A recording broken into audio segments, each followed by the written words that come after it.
Three Trump allies were just charged in Wisconsin for a 2020 fake elector scheme. Welcome back to Democracy Docket. I'm Mark Elias. And I'm Paige Moskowitz. Let's get started. Wisconsin Attorney General Josh Kaul just announced that 3 people were indicted on felony charges of forgery for a 2020 fake elector scheme. Mark, explain what happened. Yeah, so look, we have seen these fake elector schemes unravel in state after state after state. And now in Wisconsin, you have 3 critical people in the Trump campaign orbit who have now been indicted with on felony forgery. Kenneth Chesebro, who is a lawyer, James Troupis, who is not only a lawyer, but a retired judge, and Michael Roman, one of the key architects in the political operative in the Trump campaign, each charged with this. The state alleges that the 3 of them plotted with the Trump campaign to create a fake slate of electors that falsely said Donald Trump won Wisconsin. Now, let's be clear, Paige. Donald Trump lost Wisconsin by more than 20,000 votes. This was litigated all the way to the Wisconsin Supreme Court. And Paige, it was litigated to the Wisconsin Supreme Court when there was a conservative majority on the Wisconsin Supreme Court. Democracy Docket covered that extensively. For those of you who have not subscribed to Democracy Docket, click on the link below, visit their case pages. You could read all of these cases in Wisconsin and elsewhere and see the Wisconsin Supreme Court in its conservative majority rejected Donald Trump's attack on that election, as he did on many other states. And nevertheless, they engaged in this criminal plot. But these 3 indicted people, they weren't just involved in election subversion and fake elector schemes in Wisconsin, right? They did it in other states as well. You need a chart. You need a chart to see like which operatives are frequent flyers, like they deserve like upgraded status. You know what I mean? Like they're like elite level indictees. They get the fast pass for indictments. Yeah, they get upgraded to like first class when it comes to like booking, and like they get early boarding in the mugshot process. And then which are the first time? Who's new? So Kenneth Chesebro is a repeat player. Like we have seen him now in Fulton County, where he's been indicted. Roman, very much a repeat player. He has been indicted in Georgia, as well as Arizona in that fake elector scheme. And now here, this is a mix, as we've seen in other states, of people who were involved in kind of the national effort, who then seem to get indicted in multiple states, and the people who were unique to their own state. Chesebro pleaded guilty to a felony count of conspiracy to file false documents in the Georgia Fulton County case. Do you think that would have any bearing on the charge in Wisconsin? Do you think he'll also try to take a plea deal in that state as well?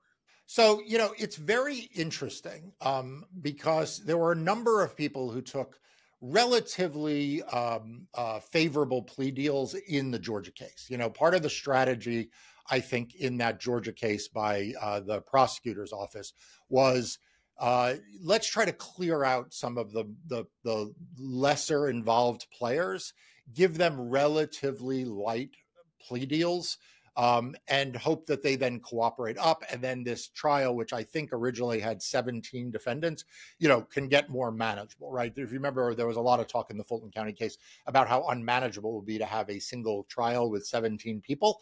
I think the judge indicated that he was unlikely to agree to that. So I think their strategy was that. I think the strategy in some of the other states has been different, though. The prosecutors in those cases are trying to bring narrower cases against a smaller number of people. So the question, Paige, is whether or not a deal like the one he got in Georgia would even be available to him in Wisconsin. Now, obviously, I don't know the answer to that. You don't know the answer to that. Only the prosecutors know what they are planning to offer in Wisconsin or in Arizona or in some of the other places. But, you see this legal strategy playing out, Paige, across these cases. In the Washington, D.C. case, where Jack Smith has brought the very serious federal case, it's only Donald Trump who's indicted, and then a whole bunch of unindicted co-conspirators. Georgia, kind of the opposite. Wisconsin and Arizona sort of in between. So I think it's going to depend on how much the prosecutors want to narrow the case. And also, from Chesebro's standpoint, what is he offered? Is he offered a misdemeanor? Is he offered a felony? Is he offered a felony with a guarantee of no jail time? And I think those things will all play into this. One of the people not indicted in Wisconsin, but you saw elsewhere, was Jenna Ellis. And Jenna Ellis is clearly and I'm not, by the way, suggesting she should be indicted here, but you've seen her engage in a strategy that is much more, like, let me find a way to plead these cases out. Let me make a deal with the bar to try to limit the damage. So there's a lot of personalities and personal decisions that are being made on both sides. I think it's worth mentioning that AG Call said that investigations are still ongoing. He didn't rule out the possibility of any additional charges being brought against these people or other persons who may have been involved in the fake elector scheme. But Mark, all of these fake elector schemes, election subversion efforts happened almost 3.5 years ago in Wisconsin, Georgia, Arizona, DC. Why does it take so long to bring these cases and file these charges? Yeah, and look, and you could say, you could add to that list the New York case that Donald Trump was just convicted in. That case, started in obviously the conduct took place in 2016. You could add the case that Judge Cannon is overseeing in Florida, which seems to be stuck in a swamp. In Florida. I've stopped following the day to day because it doesn't seem like that case is moving fast at all, even though that seemed to be a relatively straightforward case involving classified documents. So I think, Paige, there are a couple of answers to your questions. The first is that in some of these cases, the Trump strategy and the people around him have been to delay. They want these cases to move slowly. They have engaged in tactics. I'm not saying that they're illegal or even unethical tactics. They're defense tactics to try to slow cases down. We've seen that in a number of these cases. That's one thing. The second, though, is that honestly, the judicial system isn't meant for speed. It's meant for accuracy. And so let's remember for a second, these people are accused of very serious crimes. These are felonies across these various states. Some of these people could potentially be facing incarceration if they're convicted.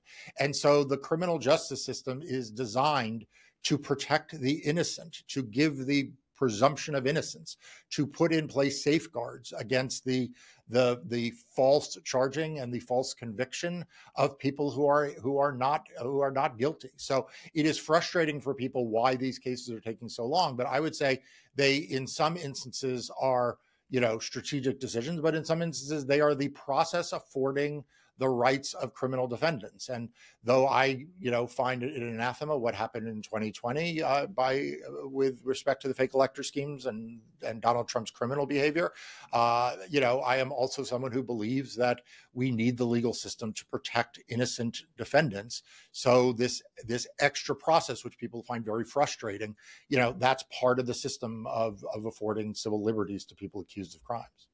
I want to take a second to talk about James Troupis because he's an interesting figure. Isn't he ever? that may be your understatement of the day. Yes.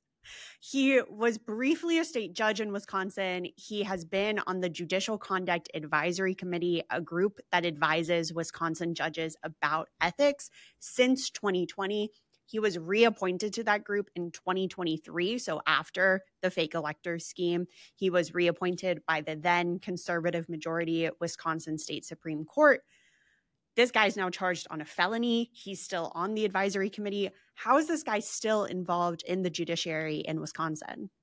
Yeah. So, one of the things that I think Democracy Docket does extraordinarily well is it sort of captures in its coverage the personality of various states. So like in Georgia, you have the never ending drama of election challenges and the voter suppression efforts there. In Arizona, a whole industry of sort of right-wing and Republican lawyers getting sanctioned for bringing unbelievably frivolous cases. And in Wisconsin, we've covered, I've written on Democracy Docket and others about a number of characters governors in the state who you just kind of scratch your head and you're like, how is it that these people are in positions of power? I think the short answer is that, the state has been largely a one-party state due to extreme gerrymandering in the legislature, and the Republicans in Wisconsin have been, as a result of that, have been really pretty uncompromising and egregious. They had a very conservative state Supreme Court. They've got a very partisan state legislature. Thank God for Tony Evers, the governor. And so I will say Troupis was part of the group that gerrymandered the state in 2011 to such an extreme Republican majority. Yeah, so it's like part of that culture, the Republican culture there. Obviously, he has no business being on a judicial ethics body. Right now, I think he should be more concerned with keeping his own bar license than he is with providing advice to others on ethics. And so we'll see how that plays out. But if you remember, Paige, I wrote something in Democracy Docket covered a different character in the state who is on the state election board, who was bragging about how he was suppressing minority voting rights in Milwaukee. And you were kind of like, how is this guy on the state board of elections, right? And so it's one of the reasons why I tell people that, you're not going to get the full texture of what's happening to democracy without knowing what's happening in the courts. And Democracy Docket is an invaluable resource because it really drills down not just to what is happening, but kind of the why. What are the backstories going on here? So I hope everyone subscribes to their free daily and weekly newsletters. The link is in the notes below. You can also become, by the way, a premium member for $10 a month or $120 a year, and then you'll get a lot of exclusive premium content, and that link is below as well. All of these fake elector schemes failed in 2020. You now have people involved in them facing felony charges, possibly facing jail time, depending on what they may be convicted of. Do you think that Trump and his, whole barrage of supporters would try a fake elector scheme again in states he loses in 2024? So look, I wrote a piece recently on Democracy Docket saying Donald Trump is plotting his next crime. He committed a crime. We now know he was convicted. He's a convicted felon in New York, committed a crime in connection with the 2016 election. We know what he is accused of in 2020, and the evidence seems pretty overwhelming. And we know that other people around him have been charged also around that 2020 election. We know that Donald Trump is a career criminal in a respect, and he's a career criminal around politics. So we know he is going to plot something, and the guardrails on him have been removed. Like whatever guardrails the National Republican Party, sort of sense of decency or propriety, moderates, whatever you want to call it, those have all been removed. He has taken over the Republican Party. His daughter-in-law now is the vice chair of the party. There are no guardrails. So he is more desperate and will do more things and with fewer people to stop them in 2020. Whether they are fake elector schemes or not, time will tell. I tend to focus, as I've written and as Democracy Docket has covered, I tend to focus more a little earlier in the process than the electors. I think we will see more fake schemes and more really problematic conduct in connection with the certification process that takes place at the town, county, and state level. So you can have, the equivalent of fake electors in that, and Paige, Democracy Docket covered Cochise County and some of the other litigation that's taken place in 2022. So I don't think that is a stretch. What I do know is that he is not going to acknowledge that he loses in 2024 if he loses. And the Republican Party is not going to insist on him acknowledging that he loses. And he will do whatever he takes to try to win. And that is why I hope everyone is paying attention to what is happening. And it's why I hope everyone takes a chance to read and stay up to date on this. And so I want to thank everyone for watching this episode of Democracy Docket. Find out more about the indictments and the other cases, civil cases that are going on that will make a difference for 2024. And please subscribe to our daily and weekly free newsletters. You can find links in the description of this video.